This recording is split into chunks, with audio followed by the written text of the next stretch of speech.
भगवान श्री कृष्ण के नाम से पहले श्री राधा रानी का नाम क्यों लिया जाता है? आइए जानते हैं इस लीला को। कहते हैं कि जो व्यक्ति श्री राधा रानी का नाम नहीं लेता है, सिर्फ कृष्ण कृष्ण रटता रहता है, वह उसी प्रकार अपना समय नष्ट करता है जैसे कोई रेत पर बैठकर मछली पकड़ने का प्रयास करता है। श्रीमद् भागवत नामक ग्रंथ में उल्लेख मिलता है कि जो भक्त श्री राधा का नाम लेता है, भगवान श्री कृष्ण सिर्फ उसी की पुकार सुनते हैं। इसीलिए कृष्ण को पुकारना है तो राधा को पहले बुलाओ। जहां श्री राधा होंगी वहां कृष्ण खुद ही चले आएंगे। पुराणों के अनुसार भगवान श्री कृष्ण स्वयं कहते हैं कि राधा उनकी आत्मा है, वह राधा में और राधा उनमें बसती है। श्री कृष्ण को पसंद है कि लोग भले ही उनका नाम नहीं लें, लेकिन श्री राधा का नाम जपते रहें। इस नाम को सुनकर भगवान श्री कृष्ण अति प्रसन्न हो जाते हैं। इस संदर्भ में कथा है कि व्यास मुनि के पुत्र श्री शुकदेव जी तोता बनकर श्री राधा के महल में रहने लगे। शुकदेव जी हमेशा राधा राधा रटा करते थे। एक दिन श्री राधा ने शुकदेव जी से कहा कि अब से तुम सिर्फ कृष्ण कृष्ण नाम जपा करो। शुकदेव जी ऐसा ही करने लगे।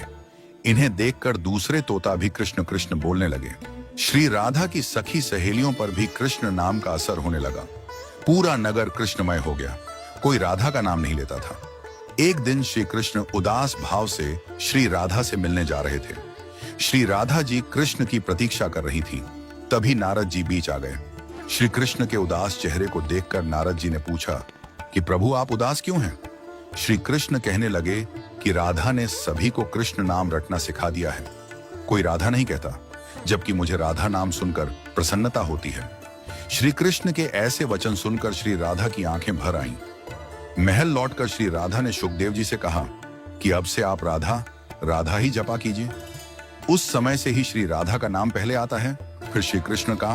क्या आपको पता है कि भगवान श्री कृष्ण ने अपनी कन्नी उंगली पर ही गोवर्धन पर्वत को क्यों उठाया था? जब भगवान श्री कृष्ण गोकुल वासियों को इंद्रदेव के प्रकोप से बचाने के लिए गोवर्धन पर्वत उठाने वाले थे, तो उन्होंने अपनी उंगलियों से पूछा कि वे किस पर पर्वत को उठाएं। सबसे पहले अंगूठा बोला, मैं नर हूं, बाकी उंगलियां तो स्त्रियां हैं, अतः आप पर्वत मुझ पर ही उठाएं।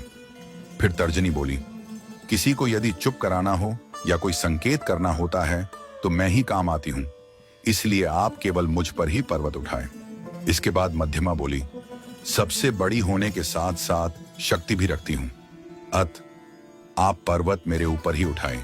फिर अनामिका बोली, सभी पवित्र कार्य मेरे द्वारा ही संपन्न होते हैं, मंदिरों में देवी देवताओं को मैं ही तिलक लगाती हूं, अतः आप मुझ पर ही पर्वत उठाइए।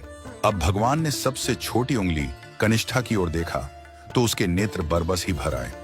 वह भरे नेत्रों के साथ बोली, भगवान एक तो मैं सबसे छोटी हूं, मुझ में कोई गुण भी नहीं है, मेरा कहीं उपयोग भी नहीं होता, मुझ में इतनी शक्ति भी नहीं कि मैं पर्वत उठा सकूं। मुझे केवल इतना पता है कि मैं आपकी हूं। छोटी उंगली की बात सुनकर भगवान श्री कृष्ण प्रसन्न हो गए और बोले, कनिष्ठ मुझे विनम्रता ही तो पसंद है, यदि कुछ पाना है तो विनम्र बनना पड़ेगा। तब श्री कृष्ण ने छोटी उंगली को सम्मान देते हुए उसी पर गोवर्धन पर्वत उठाया। इस कहानी से यह शिक्षा मिलती है कि कभी भी अहंकार नहीं करना चाहिए। विनम्र और सरल बनिए, तभी प्रभु आपके हो सकते हैं।